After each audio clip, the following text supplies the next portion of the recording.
Fala galerinha do segundo ano, tudo bem com vocês? Espero que sim, bora para mais uma aula de biologia. Hoje eu vou fazer a correção das atividades do livro e no final desse vídeo eu vou pedir atividade nova. Então presta atenção porque tudo isso vale nota e vai te ajudar no processo aí de desenvolvimento da disciplina. Então abre seu livro aí, a página 43. Eu já tinha pedido isso em sala de aula, tá? Então, eu anotei o nome de várias pessoas que me responderam. E algumas que eu corrigi não foram solicitadas, é só pra gente dar andamento mesmo no conteúdo, tá bom? Ele pergunta aqui sobre a SARS-CoV, sobre o número de pessoas, o tempo de duração da doença. Então, ela dura em média mais ou menos 2 anos. Se a gente contar o pé da letra, é um pouco mais, tá? E ela já atingiu no mundo mais de 1 bilhão de pessoas.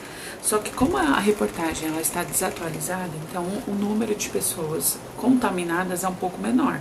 Teve gente que durante a aula me deu um número atualizado, mas na reportagem o número é menor. A reportagem é de 2020. Então, assim, o número de casos foi acelerador, assim, foi muito grande. Mas não chega ao número de casos que tem hoje, tá? Bem menor. Questão 13, verdadeiro ou falso? A resposta correta é verdadeiro, falso, verdadeiro, verdadeiro, falso, ok? 14, a resposta correta é a letra A. 15, a resposta correta é a letra C. 16, a resposta correta é a letra C de cenoura. Questão 17, a resposta certa é a número 3. Questão 18, a resposta correta é a letra C de cenoura. Questão 19, a resposta certa é a D de dedo duro. Questão 20, a resposta certa é D de dedo duro também. Vou corrigir o foco no Enem, tá bom? Questão 21, a resposta certa é a letra C de cenoura. 22, verdadeiro ou falso? Coloca aí, ó, falso, falso, verdadeiro, verdadeiro, falso. Questão 23, C de cenoura. Questão 24, C de cenoura. Questão 25, B de biscoito. Questão 26, D de dedo duro. Questão 27, B de biscoito. Questão 28 é a B de biscoito. Questão 29, D de dedo duro. Questão 30, D de dedo duro. Questão 31, E de elefante. E questão 32 é a D de dedo duro, beleza? Acompanha bonitinho essa correção, coloca o seu livro em dia porque é importante. Bom, gente, agora, história evolutiva da diversidade biológica. Quero deixar aí algumas ideias, a gente vai entrar no assunto mesmo no próximo vídeo, mas eu quero compartilhar com vocês algumas teorias e pedir uma atividade valendo nota, tá bom? Gente, nós sabemos que a evolução ela contribuiu para o surgimento de novas espécies. Foi uma coisa muito rápida, né? A evolução foi um processo que durou milhares de anos, né?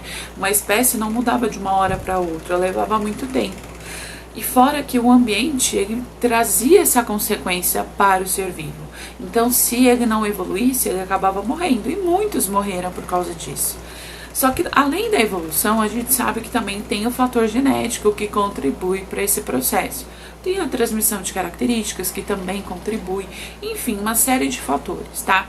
Mas agora no livro, nós já até então estudamos a evolução das espécies, trouxemos a genética para explicar a evolução das espécies, nós falamos das evidências que provam que existiu sim evolução, que esses animais eles passaram por processos de mudanças, então as evidências que a gente trouxe lá do processo evolutivo, fósseis, evidências embriológicas, evidências no formato do corpo, na origem aí do formato do corpo. Então, tudo isso comprova que existiu evolução.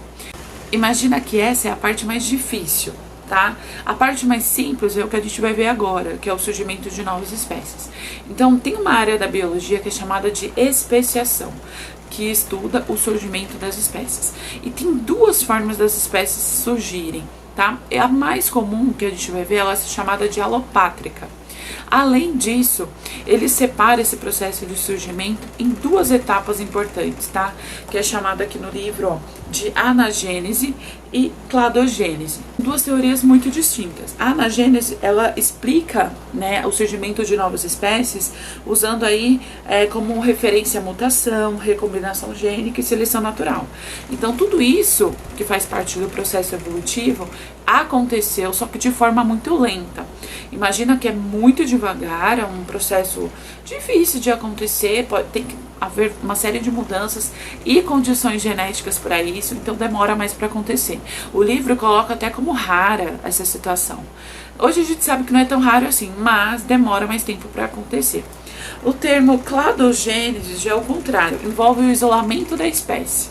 Então, se eu tenho uma população de 100 indivíduos e eu provoco um isolamento deles, aí fica um exemplo, 50 de um lado, 50 do outro, por algum motivo, a gente vai estudar os isolamentos, mas por algum motivo eu isolei um lado do outro, agora eles não têm mais comunicação nem contato, então agora eu vou providenciar, eu vou permitir que por causa desse isolamento a espécie de um lado tenham diferenças, crie sua própria rotina, sua própria alimentação, e a espécie do outro lado faça o mesmo. Então elas perdem o contato entre si, então não é mais 100 indivíduos, são 50 para cada lado, e aí eles criam suas próprias características, suas próprias individualidades, seu próprio ritmo, e isso favorece o surgimento de novas espécies. Mas a gente vai aprender isso tudo bonitinho na próxima videoaula, ok? E também durante as nossas atividades na sala de aula.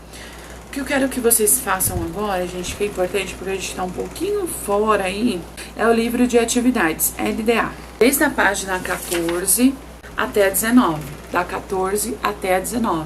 É para você fazer lição de casa. Na nossa aula de quinta-feira, eu vou fazer a correção com vocês valendo nota, tá? Em sala de aula. Então não perde tempo. E na próxima aula também eu vou pedir um mapa mental valendo nota, beleza? Gente, comentem no vídeo para que a sua presença seja computada. E entrem nos vídeos também para você não perder conteúdo, beleza? Um super beijo e até mais!